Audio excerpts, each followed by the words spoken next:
Charlotte Millet, víctima de violencia doméstica, ha decidido hablar abiertamente sobre lo que le ocurrió. Finalmente encontró un lugar donde se siente segura. Su ex esposo fue condenado a prisión, pero Millet afirma que en muchas ocasiones tanto la policía como el sistema judicial la decepcionaron. Todo comenzó hace 5 años. Una noche él empezó a ser violento físicamente. Acababa de perder su trabajo, estaba deprimido y no quería recibir ayuda. Una noche se me acercó mientras yo leía en la cama y empezó a golpearme diciendo: «¿Te vas a divorciar de mí, cierto?». Yo le contesté: «Sí», pero él seguía golpeándome. Y cuando salí corriendo trató de tirarme por la ventana. Todo esto ocurrió enfrente de nuestros hijos que estaban llorando. Afortunadamente logré escaparme. Millet lo denunció y su esposo admitió haber actuado de manera violenta. Unos días después, ella volvió con él. Pero 8 meses después llamó a la policía. Su esposo la había golpeado de nuevo. En ese momento fue cuando los policías dejaron que mi esposo dijera cosas horribles durante 20 minutos. Decía que me había sacado de la miseria, que yo era una puta que no valía nada. Y los policías no reaccionaron. Cuando esto terminó y yo estaba a punto de irme, decidí lanzar un cenicero. Y mi esposo me atacó. Le dije a los oficiales: «Miren lo violento que puede llegar a ser. Ustedes dos tuvieron dificultades para detenerlo». Y ellos me contestaron: «Usted lo provocó». Entonces, al día siguiente, cuando quise poner la denuncia, el jefe dijo: «No es válida. Usted provocó a su esposo. No podemos aceptar la denuncia».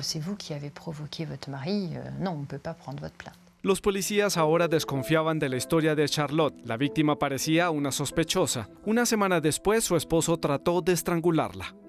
Mientras me golpeaba me decía: «Puedes gritar todo lo que quieras, los policías creen que estás loca. Cuando trates de poner la denuncia no te van a creer». Y me golpeaba más fuerte.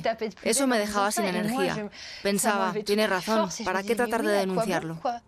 Esta vez la policía aceptó la denuncia, pero era evidente que tenía dudas al respecto.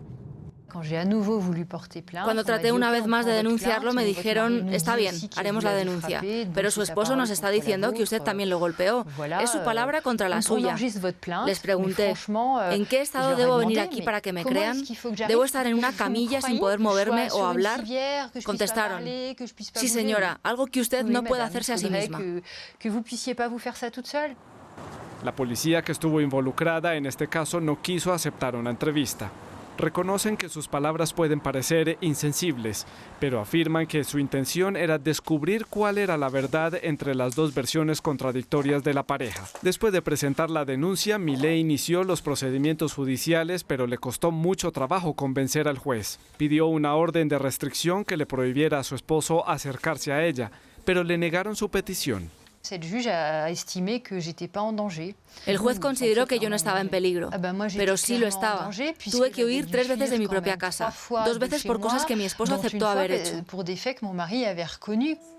Tristemente, el caso de Millet no es el único. ¿Por qué las mujeres no reciben una protección rápida de parte del sistema? ¿Cómo puede cambiarse esta mentalidad? Según este magistrado, es necesario cambiar la ley, especialmente en lo que corresponde a las órdenes de restricción. La reglamentación por las órdenes de restricción ha sido la misma por los últimos 10 años, pero en ese tiempo las cosas han progresado muy lentamente. Actualmente, bajo ciertas jurisdicciones es más sencillo que se expida una sentencia criminal que una orden de restricción. Es un verdadero problema. Los magistrados deberían estar entrenados para ocuparse mejor de las víctimas. Un magistrado que trabaja con este tipo de casos debe conocer los mecanismos de dominación psicológica, debe conocer los ciclos de la violencia, los altos y los bajos, las razones por las cuales el acusado en la corte declara que ya no volverá a ser violento, que fue la última vez. Los magistrados deben saber que la violencia súbita puede afectar la memoria de la víctima sobre lo que ocurrió. Un entrenamiento apropiado también es esencial para la policía. En esta escuela se dicta un nuevo curso enfocado especialmente en violencia. En este escenario, una persona juega el papel de la víctima y otra el de agente policial. La razón por la cual usted vino aquí es porque su hijo pequeño le dijo: «Mamá, él nos va a matar». ¿Dónde ocurre la violencia? ¿Es correcto? La escena ocurre bajo la mirada atenta del instructor.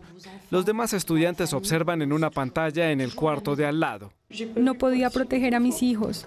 Está bien, señora, no se preocupe. Nos ocuparemos de este asunto. Se tomarán medidas para protegerla.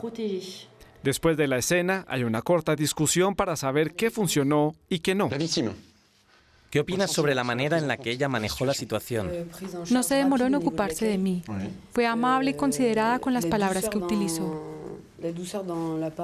Como acaban de ver, es importante no pasar directamente a los procedimientos y aspectos legales. Hay que construir confianza primero. Eso les tomará unos 15-20 minutos. Si debemos hacerlo nosotros, que somos hombres, lo único que podemos hacer diferente es preguntarle a la víctima si preferiría hablar con una mujer. Exactamente. Un hombre puede ser considerado como un posible adversario. Desde septiembre, todos los nuevos oficiales de policía deben haber tomado este entrenamiento. El objetivo es que sean más conscientes. Entre más eficientes seamos lidiando con estos casos, habrá más cambios en la situación y pasaremos de tener el valor necesario para ir a hablar con la policía a esto es lo que debería hacerse siempre. Lo normal es pensar, si lo que estoy viviendo no es normal, lo más sensato es ir a hablar con la policía. Después de su primera denuncia, fueron necesarios 3 años antes de que Millet obtuviera una protección completa. Para combatir los feminicidios, las víctimas deben recibir cuidados y apoyo de manera mucho más efectiva.